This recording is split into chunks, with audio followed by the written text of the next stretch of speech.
Curious Karli. The other half is Sherry that we are inside of.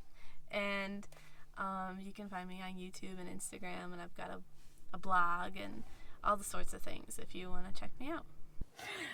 How I got started on the road was I was just at home watching YouTube videos. I came across a channel that had a really nice video, and while I was watching it, I just started romanticizing me being in the van life. And it was this couple that had just been driving around for 4 years in Westphalia, and I thought, I think I could live in a van. I think I could do it by myself. I'm looking for an adventure that I don't want to bring friends on, that it's like a solo journey.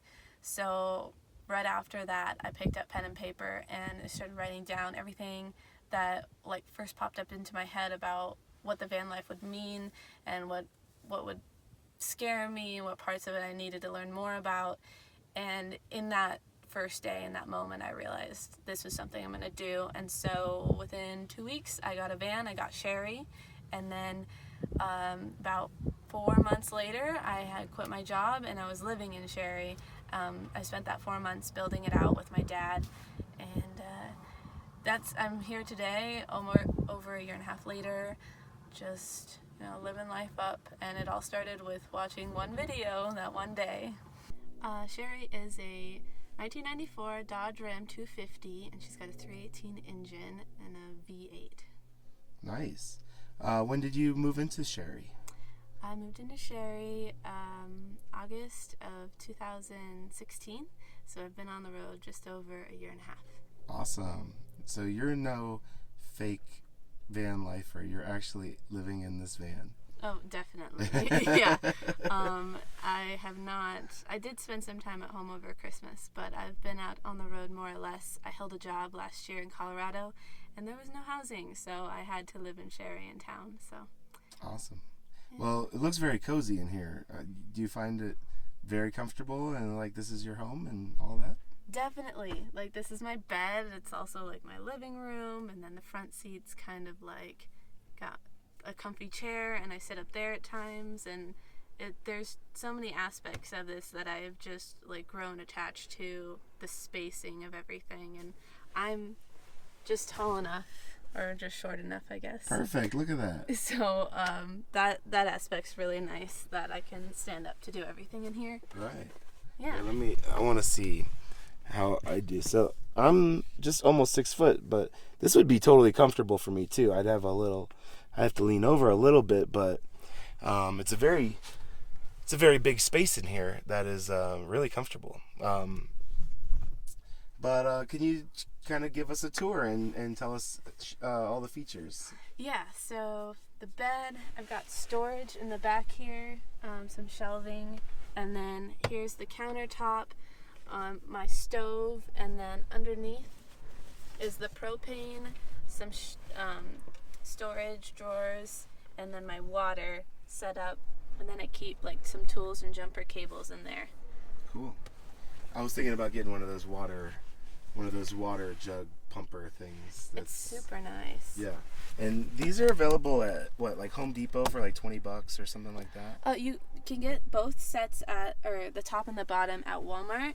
The tricky thing is that they sell the wrong sized bottle, the wrong bottle with the pump. This has to be Primo brand, and they sell a non-Primo bottle with the pumps usually. So watch for that. I see. Because I heard Aja tried one and it didn't fit hers, and she got rid of it. Yeah. Yeah. She should have just got a new bottle. Or the right bottle. Yeah. It's just bad. Right. Product cool. positioning. Well, that's a very cheap running water solution right there. $20. So, yep. $20 total. Very cool. How do you like your stove? Is this jet boil stove good? Yeah, this is excellent. This is the smaller version. There's a green one that's a little bit bigger, and Eureka is the brand. And the reason why it has jet boil is because you can hook up an extra on the side here. Oh. You can hook up an extra thing. I have a jet boil, but they've got some connectors that you can put a jet boil on the outside and have a third burner. Very cool. So you can have both of them hooked up to your propane source at the same time, and you don't have to have one disconnected you can use the other. So yeah, it's really cool. And it's got to be the ones that have the because this one only hooks up from the bottom. So it's this brand, but not this exact unit that you can hook up. Well, Eureka and Jetboil must be in cahoots somehow. Yes. Cool. Okay, so that's your kitchen area. What else? What other kind of features do we have? I've got storage all the way around. Underneath the bed, this side I've got my hobbies and crafts in. This has my food. And then you're sitting on my cooler, and I have a second cooler, which is a Yeti. I don't ever do ice, and I don't have a refrigerator, so if it doesn't stay cool in these coolers, So how do you utilize these two coolers to satisfy your, Yeah, so I don't do a refrigerator. In this cooler, I keep like my drinks and my eggs. It tends to stay cooler than this one, but in this one I'll do like bread and just like bananas and things in here, and that's I don't do things that can't last more than a couple days, or I have to eat it the first day. I'll see. So it's more like, this is more like a bread box, a little bit of protection from the heat from outside, or yeah, it's just kind of a little bit of And actually, protection. the box that holds all my cans stays really cool because it's under the bed and in the back. So that I'll pull it out, and it'll be sometimes colder than these two because they sit out here in the ambient heat of the van. Gets really hot. So unless you're going to keep ice in this Yeti, I don't recommend it because it does no better some days than this guy, a Coleman. Yeah, and I know the price on Yetis are, they can be quite up there. Yes. But I like your little your mason jars. Yeah, your mason jar organization system. It's kind of like a spice cabinet, but I keep like rocks, and this used to have evaporated milk or powdered milk in it, and like this is full of binder clips. Yeah, it's cute is basically because I got the purple things, and yeah, I like it, and a lot of people comment about it, but it's it can be used for whatever you want it to be used for. So my solar setup is a Goal Zero Yeti 150, and then I have a Boulder 15 the panel, and then I have the Nomad 20, and it folds up into a smaller thing to carry. This one is weatherproof. I've left it out in rainstorms, and it worked just fine. Still works. So these are really good for just basic charging if I'm boondocking for a while and I'm not driving around. I can hook up like 12 volt, 2 USBs, and a house plug.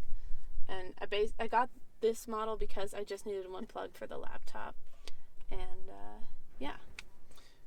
How long can you run your laptop off of this on like a full charge, say? I think it says that it can do 1.5 charges on a laptop. So that's pretty good. I usually just charge it once, and then hopefully by the next day I get a full battery again on this. Oh, cool. One thing that me and Karli have been talking a lot about is we both have small channels, and we are making it work with very modest things. We are not spending thousands of dollars on camera gear. We're just making it work with what we got, and you can make a really good channel. When you have the money, basically you should upgrade your stuff when YouTube pays you. So like reinvesting into YouTube. And so when you first start out, use what you have right now. Like he's on his iPhone because his other equipment doesn't work. But it's a good fallback for anything, like using what exactly you have right now. Because if you don't have the money and you kind of want to turn YouTube into your income, which is what I'm planning on doing and trying to do right now, I don't have the money to just go out and buy the $1,000 camera. I've got this camera, and it was about $200, and then these two setups are about $20. So this is pretty much no more than $250, and this is what I have to go off right now. Absolutely. I'm doing the same thing. What I'm recording on right now is a $20 Arcan mount that makes it nice. It's a little tripod that it's a bendy tripod. I have a Rode microphone and iPhone, and it produces a really good quality product when you're talking about the end result of the video. So we just wanted to encourage everybody else out there. You could check our videos and check our description. We'll have links to really affordable but effective tools to make high quality videos. So we just wanted to convey that message to everybody out there. You are really insecure about the quality you're setting out there. Pretty much only you're going to notice the difference between 720p and 1080p. It's not a huge difference, and it's more about what's in the video. It's not so much right, the subject matter or what's happening, you know. Yeah. One quote that I've heard lots of times, and it's absolutely true, is the best camera is the one that you have in your pocket. You know, if you could pull out a camera, that camera you can capture the moment with right there, no issue. And you can make something great out of it. So, yeah, a friend of mine, she has like nearly 30,000 subscribers. She stopped using her DSLR because it quit working.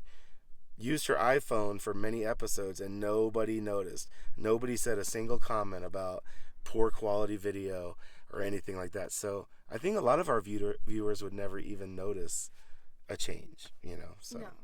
But it's better for us because we do want to start building and having, I don't know, I just feel encouraged to give better and better quality once I get to that point.